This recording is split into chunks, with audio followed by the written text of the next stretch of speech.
सन्मानाचा मुजरा। आज आपला केविकेमध्ये जो पहिला मेळावा होत आहे त्या कार्यक्रमासाठी व्यासपीठावर उपस्थित असलेले ज्यांनी आपल्याला आरोग्यविषयक मार्गदर्शन केले असे जयंतीचे आपले गाडीचे डॉक्टर बंगार सर, आपल्या फळबाग सोसायटीचे चेअरमन सो गीताताई खेडे, आपल्या पंचायत समितीच्या सभापती सो विजय आगावे, आपल्या रावराव पंचायत समितीचे सभापती सो ममताई कुटे, डॉक्टर वैशालीताई मस्के सो सुरेताताई खेडे, ज्यांनी आपल्याला आता पहिल्याच भाषण केलं असेल अशा आमच्या सुनबाई धनश्रीताई, दोन्ही पुढच्या सरपंच सो मनीषाताई, कृषी विज्ञान केंद्राचे प्रमुख शास्त्रज्ञ माननीय हेरे साहेब, सन्माननीय बोबडे साहेब, व्यासपीठावरील सर्व मान्यवर, उपस्थित सर्व महिला सहभागी, आज आपण जो काही कार्यक्रम घेतलेला आहे निश्चितच संपूर्ण जिल्ह्यामध्ये वेगवेगळ्या तालुक्यामध्ये हे महिला मेळावे आज होत आहेत आणि प्रत्येक ठिकाणून कोण येतं ते मेळावा आपल्याला कार्यक्रम घ्यायचा आहे। परंतु आपला हा स्थानिक कार्यक्रम असल्यामुळे त्यांना आपल्याला ऑलरेडी कार्यक्रम घेतलेला आहे, नंतर बाकीचे दोन तालुक्यांमध्ये संध्याकाळचे घेतलेला आहे। खरं तर जागतिक महिला दिन हे जे काही वाक्य आहे हे माझ्या मनाला पटत नाही, कारण एकच दिवस आपण महिला दिन का साजरा करायचा हा माझा प्रश्न आहे। कारण सर्व महिलांना दररोजचे जे काम असतं, दररोजची जी धावपळ असते ती धावपळ तर करावीच लागते, कोणीच चुकत नाही। आज सुद्धा सर्व तुम्ही घरचं करूनच सगळी आलेले आहात, मग हा दिवस आपण साजरा का करायचा हा माझ्या मनामध्ये दररोज हा विषय येत असतो। परंतु काही असेल ना, महिला या शब्दाचा अर्थ माझ्या दृष्टीने मग म्हणजे महान, ही म्हणजे हिंमतवादी, ला म्हणजे लाजली, असे तिन्ही गुणांनी जी व्यापून गेलेली असते अशी ही महिला आपल्या आयुष्यामध्ये जेव्हा मुलगी असते तेव्हा आपण तिला कुमारिका म्हणतो, लग्न झाल्यानंतर सौभाग्यवती म्हणतो आणि विधवा झाल्यावर श्रीमती म्हणतो।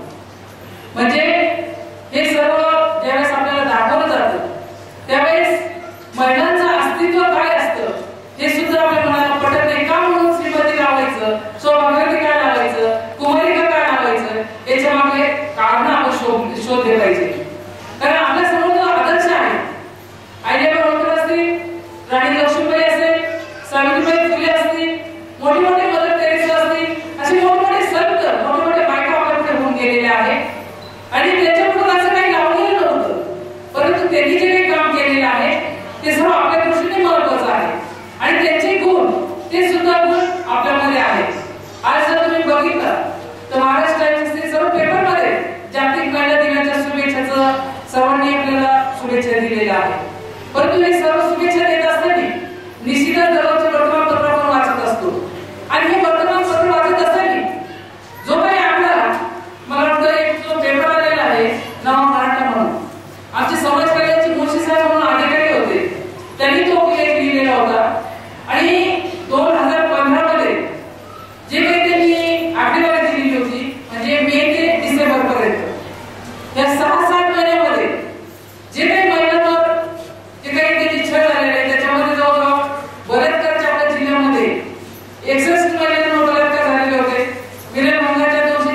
सर्वांनाही माहिती आहे.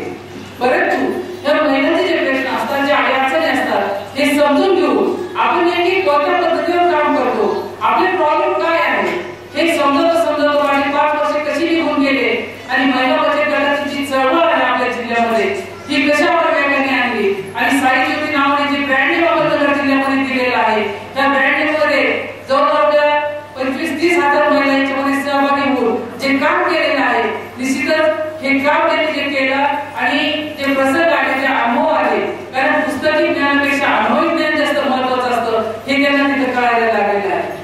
प्रत्येक महिलेच्या अंगी गुण असतो, फक्त ती गुण दाखवण्याची संधी त्या महिलेला मिळाली पाहिजे. मी प्रत्येक वेळेस एक उदाहरण देत असते. ज्यावेळेस मला अहिल्याबाई होळकर नावाचा पुरस्कार दिला गेला आणि चोंडी या गावी जवळजवळ 10,000 महिलांचा मेळावा होता. ज्यावेळी 10,000 महिलांच्या पुढे मी भाषण केलं आणि संपूर्ण भाषण झाल्यानंतर सर्व महिला ज्याच्या त्या निघून जायला लागल्या. परंतु एक महिला अशी होती, ती कोपऱ्यात उभी होती. तिचं नाव होतं ताराबाई माने. एकदम आडाणी महिला, तिला लिहिता येत नव्हतं, वाचता येत नव्हतं आणि तिला म्हटलं, मावशी तुम्ही कोपऱ्यात का उभा आहे? ती म्हटली, मॅडम मला लिहिता येत नाही, वाचता येत नाही, तुमच्यासारख्या मोठ्या लोकांशी मी काय बोलणार? तिला म्हटलं, तुझी अडचण काय मला ती समजून सांग. तेव्हा ती म्हटली की माझा 25-30 जणांचा परिवार आहे, मी दररोज लाकडाचे मोळे विकते, 25-30 रुपये मला त्याच्यातून मिळतात, त्याच्यामुळे माझ्या कुटुंब तिथं भागलं जात नाही. म्हणून तुम्ही अशी काहीतरी मला मदत करा की माझ्या घरचा प्रपंच मी त्याच्यामध्ये चालू शकेल. तिला म्हटलं, तू सोमवार मंगळवार जिल्हा परिषदमध्ये ये, तुझी काय अडचण आहे आम्ही समजून घेऊ आणि तुला जिल्हा परिषदेमार्फत आम्ही मदत करू. ती ठरल्याप्रमाणे सोमवारी मंगळवारी जिल्हा परिषदेमध्ये आली, तिची जी अडचण होती ती समजून घेतली आणि आम्ही DRD मधून जे काही तिला मदत केली 50-60 हजाराची, त्याच्यामध्ये तिला म्हटलं, तू लाकडाचे मोठे मोठे ओळखी विकत घे, त्याच्यापासून तू पोळपाट टाकणे, काठवण जे लाकडी वस्तू असतील तुला जर येत असतील तर त्या तू तयार कर. आणि त्या महिलेने ज्यावेळेस आपल्या बचत गटाचं प्रदर्शन नगरला भरलं, त्यामध्ये तिने ते मोठे मोठे लाकडाचे ओळख्यापासून काठवट असेल, पोळपाट लाकडी असतील, छोटे छोटे खेळणे असतील, अशा वस्तू तिने तयार केल्या आणि जवळजवळ 350 महिलांनी त्याच्यामध्ये सहभाग घेतले होते. 350 स्टॉल तिथे लागलेले होते. तिने त्याच्यामध्ये तिला स्वतःचा जे 3 टेम्पो माल ती लाकडाचं तिथे घेऊन आलेलं होतं आणि तिचा माल बघूनच दादाच्या इंटरेस्ट नसते तिचं सामान मांडलेलं होतं आणि तो माल बघून म्हटलं का तिला 1 नंबरचा प्राइस तिला तिथं मिळणार आहे, कारण 3 प्राइस आपण तिथे त्यांना देणार होतो. आणि हे सर्व करत असताना 350 महिला मंडळांनी त्याच्यामध्ये सहभाग घेतल्यामुळे प्रत्येकाच्या ज्या कला असतील, तुम्ही घोडे असतील, कुणाचं खाण्याचे स्टॉल असतील, कुणाच्या वेगवेगळ्या वस्तू त्यांनी तयार केलेल्या होत्या. परंतु ही जी वस्तू ती पोळपाट लाटण्याची प्रत्येक घरात पोळपाट लाटणं असतो, परंतु तिचा पोळपाट लाटणं बघितल्यावर एकही महिला परत गेली नाही. प्रत्येकीने तो पोळपाट लाटणं विकत घेतला, अशा सुंदर पद्धतीने तो पोळपाट लाटणं केला होता. पहिल्या दिवशी जो पोळपाट लाटणं तिने 150 रुपयाला विकला, तिला वाटलं की आपल्या मालाला खप जास्त आहे. दुसऱ्या दिवशी 250 ला विकला, तिसऱ्या दिवशी 350 ला विकला. असं करता करता तिने जवळजवळ त्या 3-4 दिवसामध्ये तिने जवळजवळ 4-5 लाखाची विक्री केली. आणि परत तिला तिसऱ्या दिवशी तिला म्हणजे तुझं मनोगत व्यक्त कर. तेव्हा त्या ताराबाईच्या डोळ्यातून आनंद अश्रू वाहू लागले. म्हणजे मॅडम मला बोलता येत नाही, मी एवढ्या माणसांसमोर काय बोलणार? तिला म्हणलं, तुला जे वाटतं ते बोल. तेव्हा ती म्हटली, माझ्यासारख्या आडाणी महिलेला तुम्ही पाठवा दिलं आणि माझ्या आधी जी कला आहे ती कला दाखवण्याची संधी दिली. म्हणजे ज्या महिलेने 3-4 दिवसामध्ये 3-4 लाख रुपये कमवले, तीच महिला मला म्हटली, मॅडम तुम्ही मला पुण्याला, दिल्लीला, मुंबईला कुठेही बोलवा, जिथं प्रदर्शन असेल तिथे नेहमी मी भाग घेईन. आणि नंतर 15 दिवसांनी परत मुंबईची जाहिरात आली.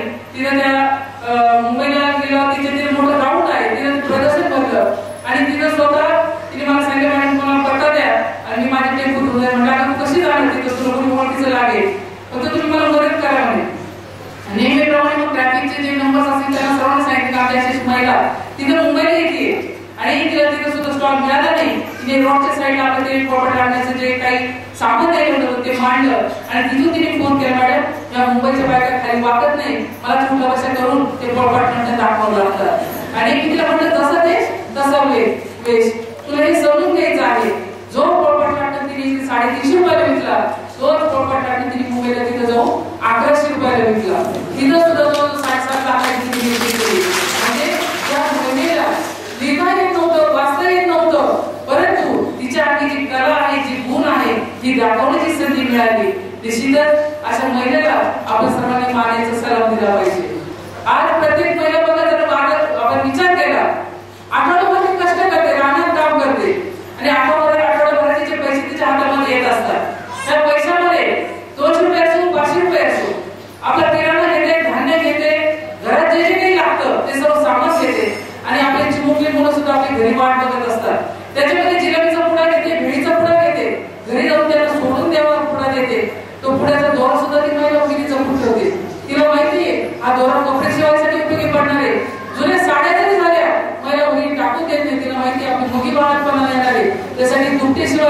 गोदर शिवाय ती साडी उपयोगी पडणार आहे.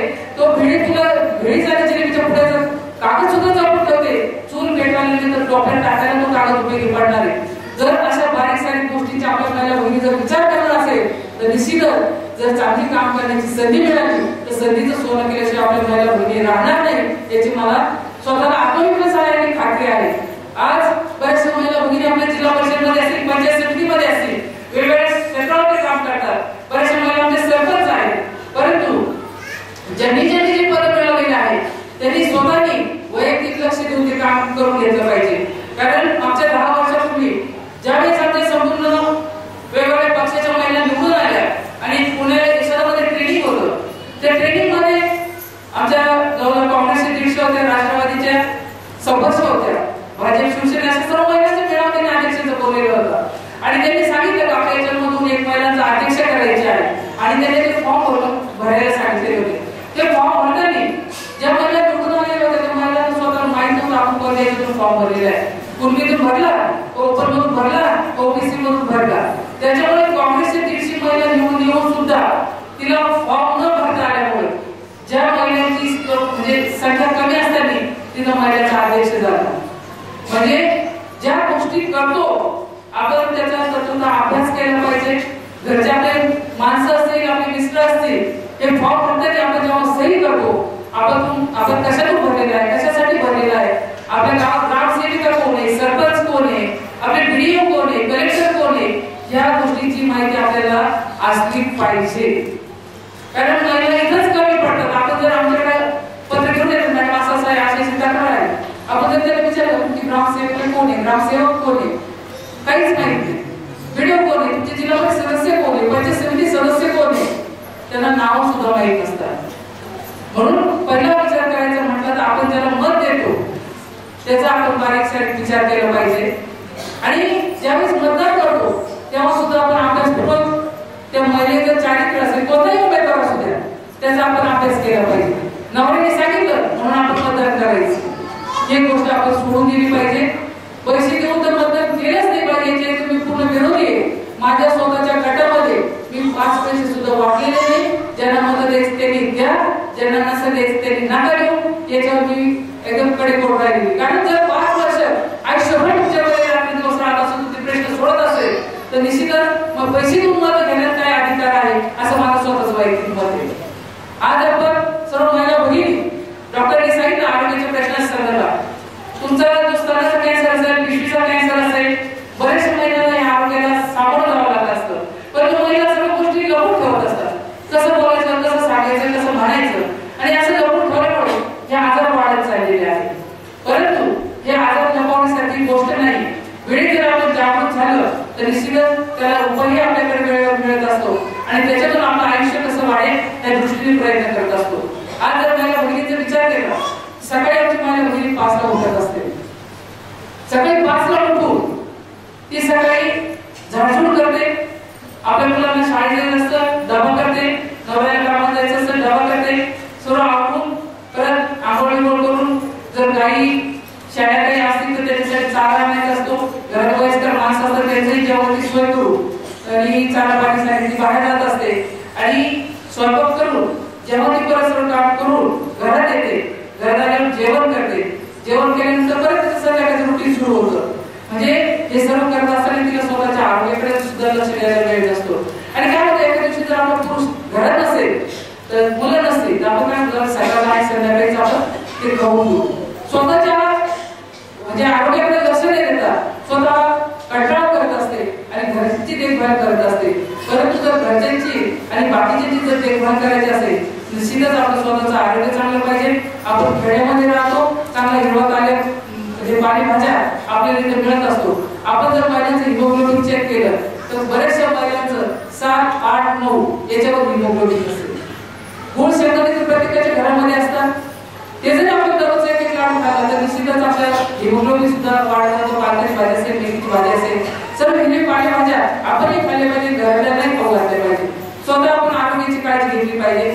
दुसरी गोष्ट म्हणजे आपण बघतो की दरवर्षी इतके लग्न होत असतात आणि हे लग्नाला प्रत्येक ठिकाणी आपण महिला भगिनी बऱ्याच ठिकाणी नातेवाईकाचं लग्न असेल, मैत्रिणीचं लग्न असेल, या लग्नामध्ये आपण जेव्हा वाढायला जातो, जेवायला जातो त्यावेळेस जे उष्ट पडलेले असतात ताटामध्ये, कारण हे जे अन्न आहे हे अन्न वाया घालवायचं आपल्या मनाला पडत नाही. आपल्या घरामध्ये सुद्धा आपण अन्न वाया घालवत नाही, परंतु जे काही वाढपे असतात वाढ जिलेबी वाढ इतकं म्हणजे जे वाढले जातात जे घरकडे फेकून दिले जातात अक्षरशः मनाला वाईट वाटतं. कारण जो भात आपण पत्रवाळीमध्ये वाढतो आणि फेकून देतो त्या भाताचं जर आपण बारकाईने लक्ष केलं तर भर उन्हाळ्यामध्ये भर पावसाळ्यामध्ये आपला अकोला भाग असेल बाकीच्या ठिकाणी जिथे जिथे तांदळाची शेती केली जाते भाताची कुठे ते चिखलामध्ये जाऊन ते साडीचं पीक आपल्याला बघितलं जावं असतं. त्याच्यामुळे तिच्या कष्टाचा विचार केला पाहिजे. एवढा तो भात टाकून देतो पण त्या महिलेला तिथे किती कष्ट घ्यावे लागते त्या कष्टाचा विचार आपण केला पाहिजे. म्हणून मला महिलांना एवढं सांगावंसं वाटतं की आपण जिथं कुठे लग्नाला असेल त्या कोणत्याही गोष्टीमध्ये असू द्या निश्चितच आपण तिथं आपल्या बुद्धीचा वापर केला पाहिजे. कारण महिला भरपूर हुशार असतात आणि पटवून द्यायलाही हुशार असतात. हे सर्व आपण महिलांनी पटवून दिलं पाहिजे. आपलं अन्न वाया जाता कामा नये. आपण श्रद्धा आणि अंधश्रद्धेच्या बाबतीत देवावर श्रद्धा जरूर असावी, फक्त अंधश्रद्धेला आपण बळी पडू नये त्या दृष्टीने आपण विचार केला पाहिजे. मी मागं बाळूमामाच्या मेंढ्या संदर्भात बोलत होते की बाळूमामाच्या मेंढ्या येतात शेतामध्ये सोडतात बऱ्याचशा मला वाटतं धर्म समाजाच्या महिलांना माझा रागही आला असेल, परंतु सारे सगळीकडे पुढे पुढे चाललंय आणि आपण त्या मेंढ्यांचे कान फोडून पण माझा अंग बरा करून दे म्हणजे आपण नेहमी काय करतो याचा आपण विचार केला पाहिजे. जर मेंढ्यांच्या कानात सांगून जर आजार बरा होत असेल तर संपूर्ण हॉस्पिटल आपल्याला बंद करावे लागणार. मला सांगितलं मॅडम तुम्ही ते लोकांना फार राग येतो. अरे म्हणून लोक काय यायचं ते येऊ दे राग येऊ दे काय होऊ दे माझ्या मतावर परिणाम झाला तरी चालेल पण हे स्पष्ट आपण बोललं पाहिजे. कारण असं कुणाच्या कानात आणि कुणाच्या देवळाकडे भक्ताकडे जाऊन जर असे आजार बरा होत असेल तुम्ही आम्ही सर्व मदत करू. निश्चित ज्या जुन्या काही गोष्टी आहेत त्याच्यावर आपण विश्वास ठेवा, परंतु फक्त आपण अंधश्रद्धेला बळी पडू नका. स्वतःचं आरोग्य कसं चांगलं आहे या दृष्टीने आपण विचार करूया. आज आपल्याला केवीकेने चांगले चांगले बचत गटाच्या मार्फत चांगले काम केलेले आहे. शेतकऱ्याच्या महिला भगिनी आहेत महिलांना सुद्धा त्यांना मार्गदर्शन करत असतात. आता केवीकेचे आपले जे चेअरमन आहेत भरत साहेब यांनी सुद्धा महिलांच्या संदर्भात जे बचत गट आहे त्यांना लोन कसं मिळेल वेगवेगळ्या बँकेशी बोलून त्यांनी सुद्धा निश्चित आपल्याला मदत केलेली आहे. आणि हे सर्व करत असताना आपल्या सर्व महिलांना मला एवढंच सांगायचं आहे की आता झेडपी मध्ये परत मी सदस्य म्हणून निवडून आलेले आहे. अध्यक्ष होईल अगर नाही होईल, परंतु सर्व महिलांनी ज्यांच्या घरी शौचालय नसेल त्यांनी कंपल्सरी दिवाळीला साडी घेऊ नका, मुलांना खाऊ देऊ नका, परंतु शौचालयाची गरज का आहे याचे तुम्ही लक्षात घ्या.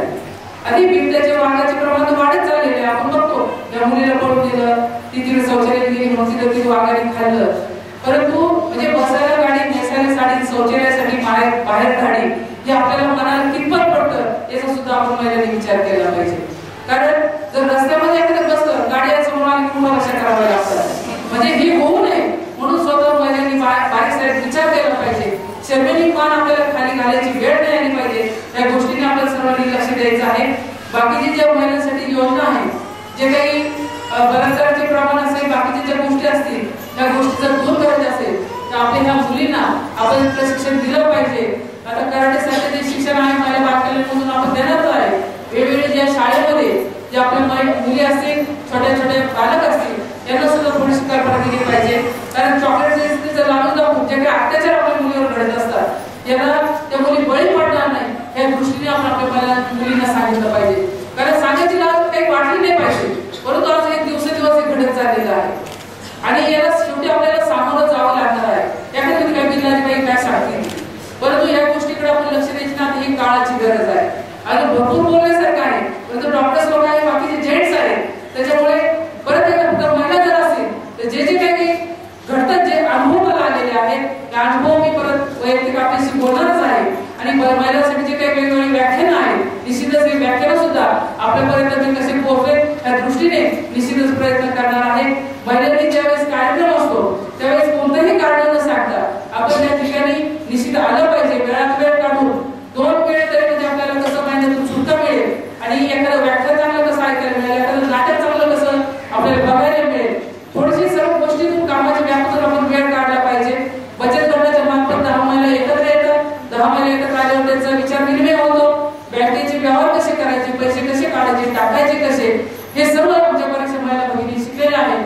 बऱ्याचशा महिला भगिनीचे नुकसानही झालेलं आहे. काही काही विश्वास टाकतात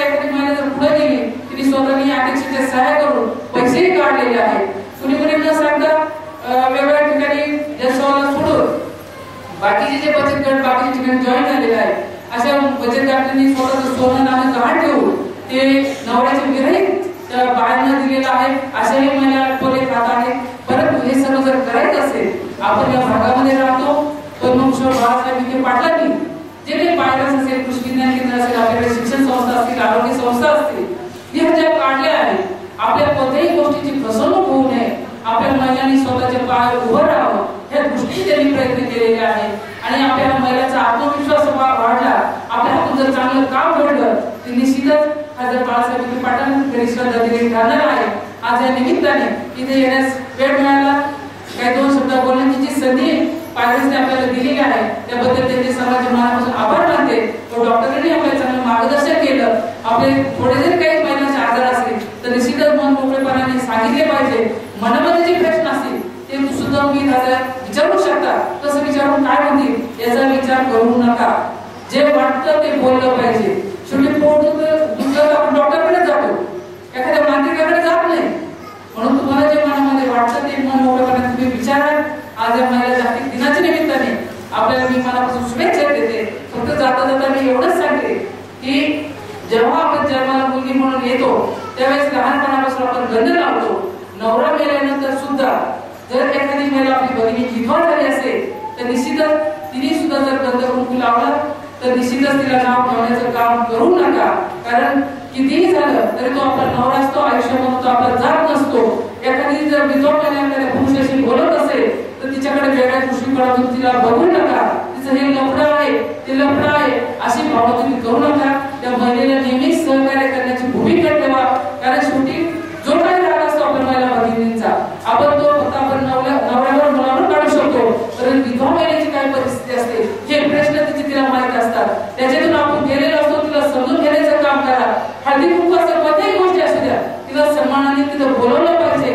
प्रत्येक गोष्टीला तिला पहिला मान द्यावा अशी माझी स्वतःची वैयक्तिक म्हणजे माझी स्वतःची इच्छा आहे. आपल्याला असं वाटेल मॅडमाचे काय सांगतात, परंतु याची जर सत्य परिस्थिती जर आपण विचार केला तर निश्चित आपल्या दृष्टीने हे महत्वाचं आहे. म्हणून कुणालाही नाव न ठेवता या टीव्ही सिरियल ज्या आहेत फालतू घेण्यापेक्षा आपण जर एखाद्या चांगल्या कादंबऱ्या वाचल्या, त्याच्यातून 4 विचार जर आपण बाकीच्या महिलांना चांगले सांगितले तर निश्चितच त्या महिलांचा चांगला विचार करण्याचा बुद्धिमत्तेचा सुद्धा क्षमता वाढेल. आणि जे काही मुलं आपण टीव्ही बघितलं म्हणजे छोटी मुलंही आपल्या जवळ येऊन बसतात, मग आपण सांगते तू अभ्यास कर. जर आपणच टीव्ही बघतो म्हटलं मुलगा कसा अभ्यास करणार. म्हणून स्वतः आपण नियम घालून घ्या. आपण जर कुणाचा फोन आला तर मुलासमोर सांगतो तू सांग घराच्या बाहेर गेली. मुलांना कसे संस्कार होतात, मुलांना संस्कार कसे करायचे, मोठ्यांचा मानपान कसा ठेवायचा हे सर्व आपल्या महिला भगिनींच्या हाती आहे. सासर आणि माहेर हे दोन्ही आपल्याला सांभाळायचं आहे. भ्रूण हत्या कशी टाळली जाईल, मुलगा जरी वंशाचा दिवा असला, मुलगी सुद्धा ही घरातली पत्नी आहे, ती सुद्धा प्रकाश देण्याचं काम करते. हे सर्व आपल्या महिला भगिनींनी लक्षात ठेवलं पाहिजे. इथून पुढच्याही काळामध्ये एखाद्या महिलेवर जर अन्याय होत असेल तर निश्चितच अन्यायाला वाचा फोडण्याचं काम तुम्हाला आम्हाला सर्वांना करायचं आहे. दारूबंदीच्या संदर्भात सुद्धा बऱ्याचशा महिलांनी दिवसभर काम करतात, दारुडी तिचे नवरे असतील तर त्यांना हानमार होते, तिथं सुद्धा सर्व महिलांनी एकत्र येऊन तिचे नाव तुझ्यावर होते ती तशीच आहे असं न करता तिला सुद्धा आपल्याला एक ताकद द्यायची आहे. या सर्व गोष्टींचा आपण महिलांनी विचार करा. आज जे काही बोलण्याची संधी मिळाली तिथून पुढच्याही काळामध्ये महिलांचे जे प्रश्न असतील आणि अडचणी असतील नेहमी हे सोडवण्यासाठी आम्ही प्रयत्न करणार आहोत. खासदार साहेब असतील, नामदार साहेब असेल, सुजय असेल, आता धनश्री थोडं आम्ही तिला पण सवय लावतो कारण तिचं घर राजकारणी नाहीये, परंतु या राजकारणाच्या हळूहळू तिला पण सवय होणार आहे.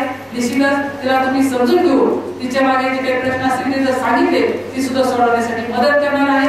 शाळेच्या दृष्टीने जे योजना आहेत कौमानिक शिकवामध्ये त्या सुद्धा आपल्या मुलींना त्याचाही फायदा घेऊन द्या.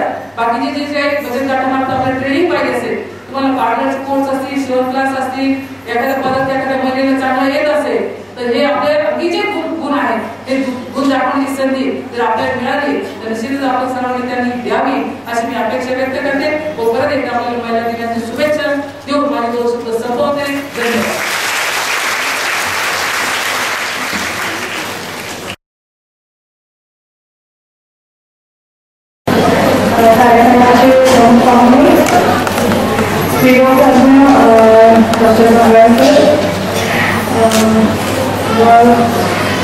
व्यासपीठावर सर्व मान्यवर उपस्थित सर्व महिलांना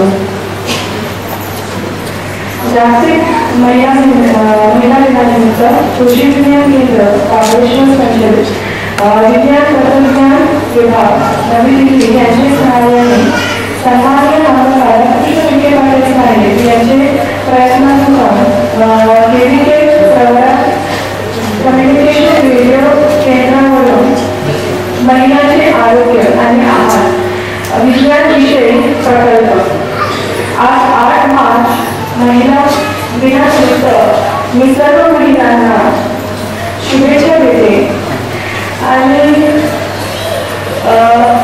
आज ते खूप मोठ्या प्रमाणात महिला उपस्थित आहेत तर नक्कीच केविकेचे जे रेडिओ चॅनल आहे ते खूप जोरात आले ज्याची मी खात्री करते आणि आज आपल्या महिला किचनपासून तर आज रॉकेट उडवतात तर तुम्ही लोक इतके सक्षम आहात हे सगळ्या गोष्टी करण्यासाठी की आज तुम्ही सगळ्या जणी घरातला सगळा स्वयंपाक करून सगळं आवडून इथे बसलाय मुलांना शाळेत पाठवून सगळं करून तर मी एवढंच बोलू इच्छिते की तुम्ही सर्वांनी आपल्या आरोग्याची काळजी घ्या भरपूर व्यायाम करा आणि चांगलं जेवण करा तुम्ही काय जेवताय याचा विचार करा तुम्ही भाज्या कुठून घेता त्या कशा उगवल्या जातात त्याची काळजी घ्या आणि मगच त्या विचार घ्या आणि बाकी तुम्हाला काही सुद्धा